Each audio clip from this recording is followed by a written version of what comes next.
manipulação pelo poder, logicamente, é o poder, né, a visão do poder para ganhar mais poder, poder que eu chamo também é dinheiro, mas na origem das pessoas que aceitam esses argumentos, que aderem a esses argumentos, eu acredito que tem um complexo terrível, terrível, sabe? Por vários motivos, não só um, mas tem um complexo. Porque por que pode me incomodar uma pessoa diferente? Eu preciso me sentir melhor apontando as diferenças dos outros que não são comuns ao senso comum, né? Comuns ao senso comum. É absurdo. O cara que é racista, ele tem complexo. Aí o cara que é homofóbico, ele tem complexo. A única coisa que ele acha, é um imbecil, viu? Ele acha que ele fica superior aos outros, é dizer assim, mas não sou gay, viu? Sabe? É um idiota, é fracassado, mal amado, burro, mas no fundo ele se acha inferior em um bocado de aspectos. Então ele tem que se agarrar em alguma coisa. Ele se agarra na beleza externa, na vaidade, ele se agarra nos músculos, nas armas, é muito comum, e se agarra também nesse tipo de ataque.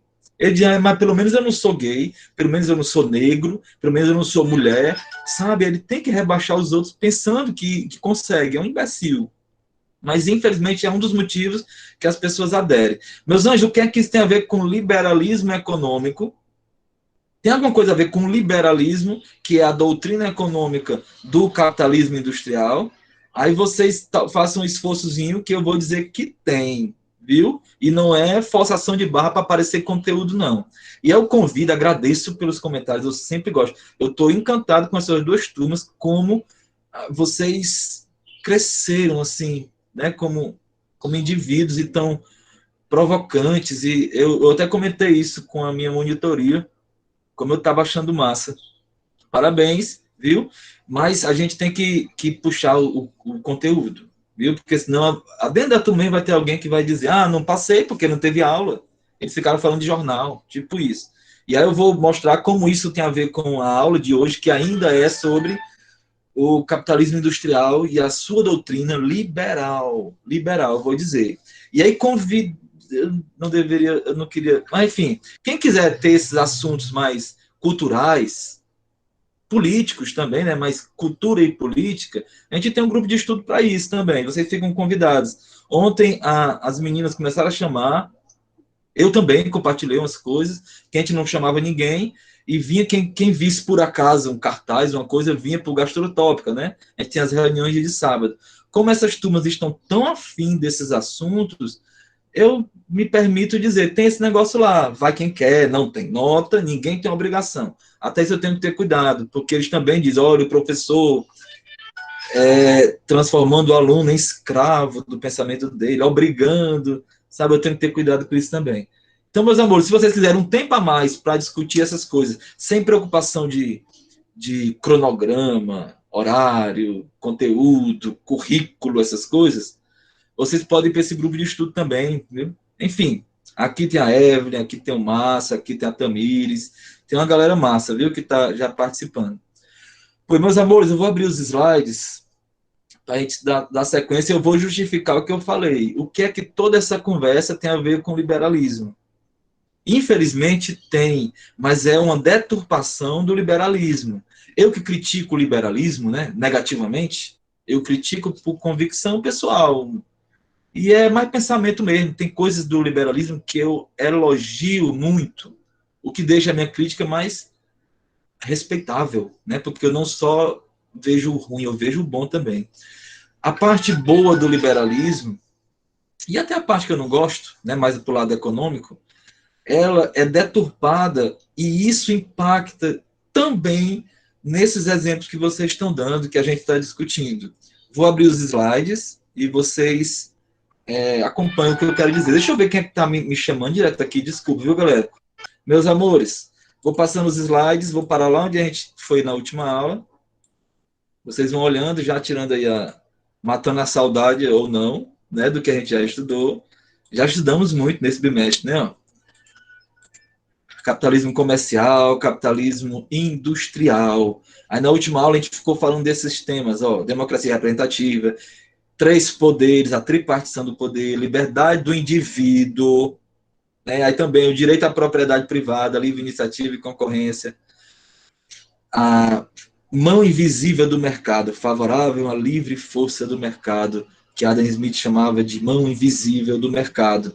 Quando eu mostro aqui para vocês, que eu acho que foi a última aula, né, eu acho que isso aqui foi a última aula, quando eu mostro para vocês, e destaco essa parte onde o cursorzinho do mouse está passando, ó, liberdade do indivíduo, e eu falei no instante que a parte bacana do liberalismo, que é essa defesa do indivíduo, do próprio Estado.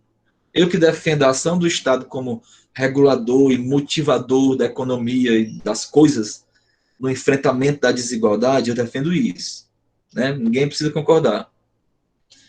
Eu também acredito que o Estado deve ser contido pelas leis em defesa do indivíduo. Tá aí. E essa parte eu fui também contaminado pelo liberalismo, talvez, né? Eu concordo com o liberalismo. A liberdade do indivíduo é interessante. Isso aqui, para a parte da esquerda também, a esquerda é mais radical, né? A esquerda é mais extrema. Isso aqui eles não concordam também. Eles acham que isso aqui só vai acontecer para um futuro, né? Em que todos serão iguais, e todos poderão ser livres. Faz sentido, mas entendam que dentro desse campo da esquerda progressista, no Brasil, por exemplo, esses partidos mais famosos de esquerda, né? Tipo o PT, satanizado PT, que eu critico mais que os bolsominions, só que eu critico, modéstia à parte, racionalmente, né? E com fatos, não com delírios de terra plana. O PT não é assim radical. O PT é uma centro-esquerda mais para liberal, sinceramente. Na economia, mais para liberal. E nos costumes também, porque ele se liberdade do indivíduo.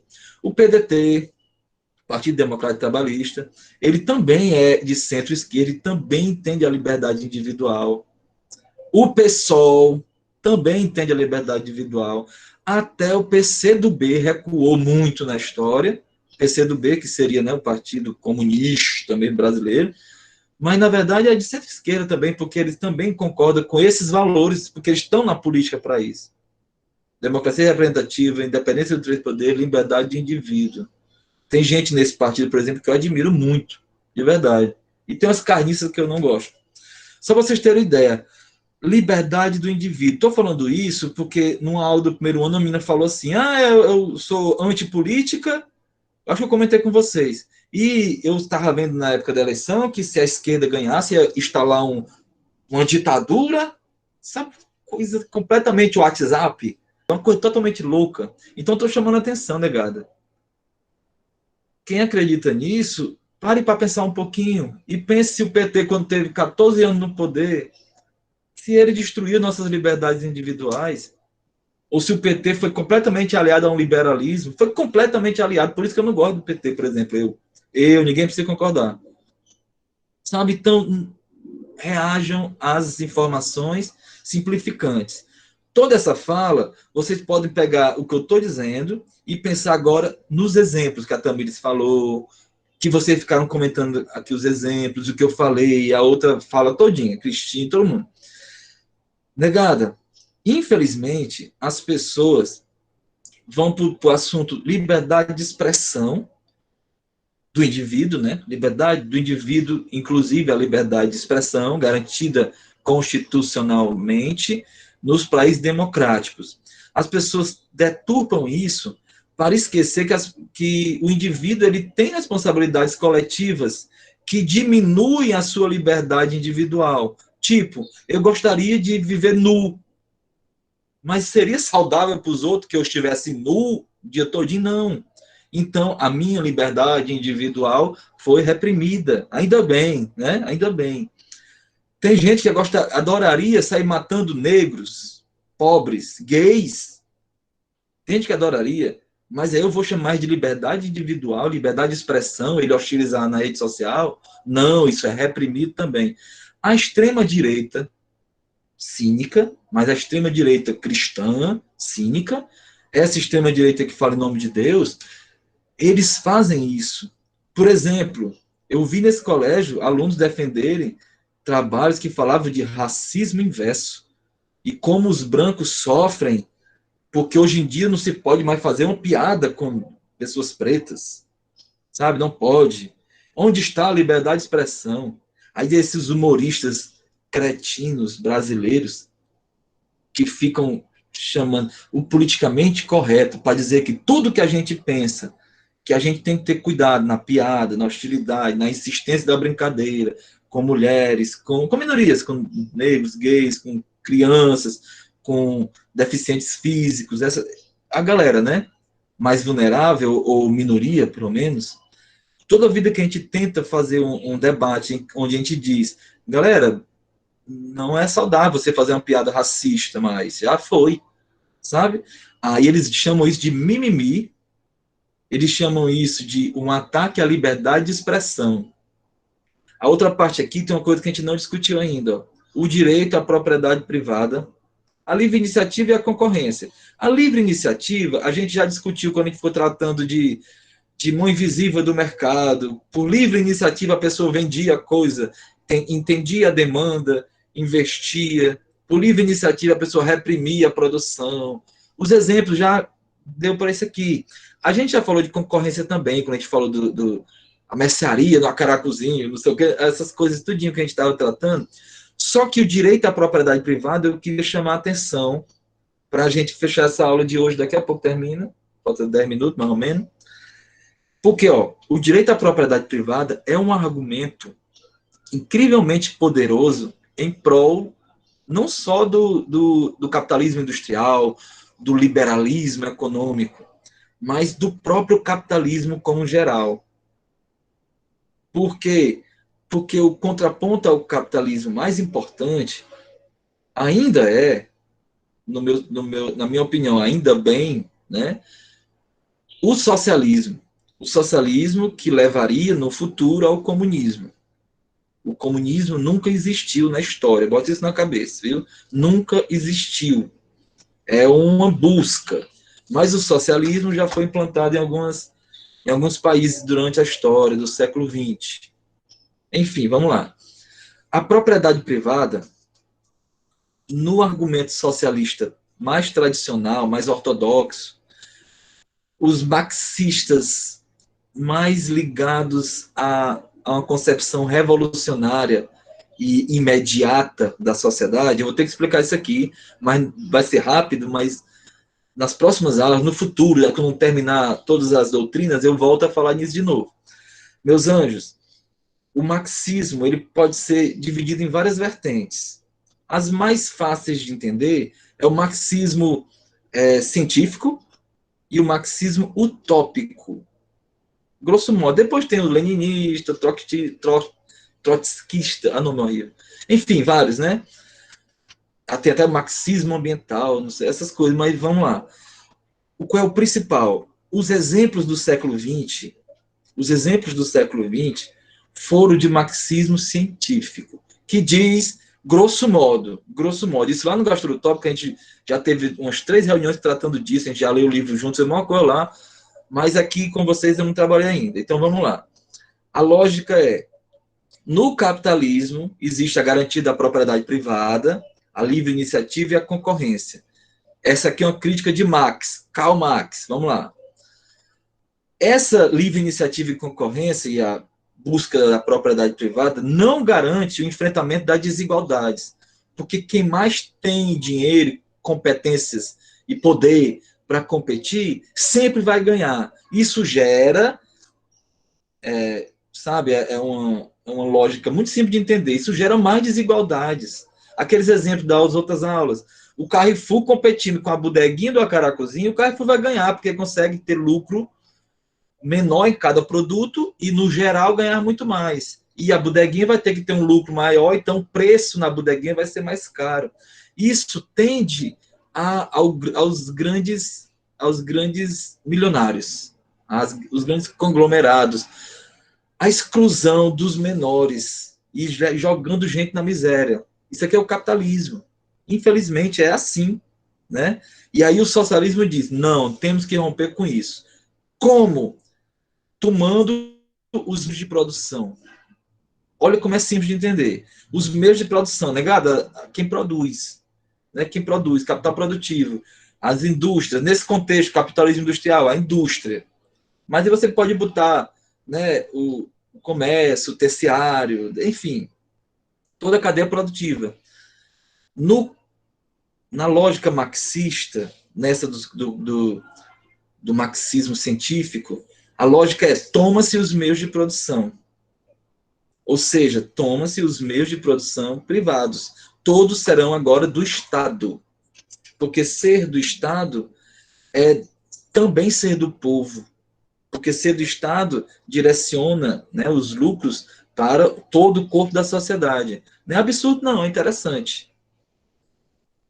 Por isso, até hoje, esses cínicos do liberalismo neoliberal hoje, eles usam o argumento da propriedade privada contra toda a esquerda. Mas aí, galera, tem um problema. Tem um problema que, na verdade, é uma virtude, na minha opinião. Dentro do próprio marxismo, dentro das próprias esquerdas, que nem todas são completamente vinculadas ao marxismo, dentro disso tem o que eu chamo de socialismo utópico, que é o quê? Não adianta, vou tentar ser breve, viu, para terminar. Não adianta tomar os meios de produção. Segundo Gramsci, por exemplo, Antônio Gramsci. Devia ter feito um esquemazinho no slide, mas depois eu anoto tudo para vocês. Só um exemplo. Gramsci, por exemplo, ele diz que não adianta tomar os meios de produção, tomar toda a economia para o Estado, ninguém ter propriedade privada, por exemplo. Não adianta fazer isso se a mentalidade do indivíduo continua individualista, porque nós somos individuais, consequência do capitalismo também. E da natureza, pode ser assim também, se vocês quiserem, né? Não adianta, então tem que mudar a mentalidade das pessoas. Para isso, tem que ter uma mentalidade mudada de forma gradual, para que no futuro as pessoas sejam menos individuais, mais solidárias, mais afetivas, mais com amor ao próximo, e que tolerem uma sociedade menos desigual, que queiram uma sociedade menos desigual. Ou seja, nesse campo utópico do socialismo, a gente trabalha com o direito à propriedade privada. Por exemplo, na esquerda, o partido PDT, né, Partido Democrático Trabalhista, que o maior representante hoje é o Ciro Gomes, no passado era o Brizola. O Brizola tem uma frase muito, muito massa, ele enfrentando os ataques dos jornalistas liberais, e os caras usaram isso. A propriedade privada, o capitalismo, vocês, né, terroristas de esquerda, são contra. Aí o Brizola disse assim, não, peraí, nós somos tão a favor da propriedade privada que nós queremos a propriedade privada para todos. Coisas que eles, da direita, capitalista, essas coisas, não querem. Aí, nessa frase do Brizola, que foi genial, resume muito bem o que a gente pode desmerecer essa parte do slide, que associa... Não, na verdade, o slide diz que o liberalismo trabalha com o direito à propriedade privada. Não é errado, tá certo. Mas desmerece todo esse ataque a todo o campo progressista de esquerda, dizendo que a esquerda não tolera a propriedade privada. Eu dei o exemplo do Brizola, mas você pensa no PT também. O PT também pensa assim. O pessoal também pensa assim. A ideia é os pobres, os miseráveis, os oprimidos, também devem ter o direito. Por que o direito à propriedade privada é só para uma minoria? Pronto, essa é a concepção principal que eu queria que vocês entendessem.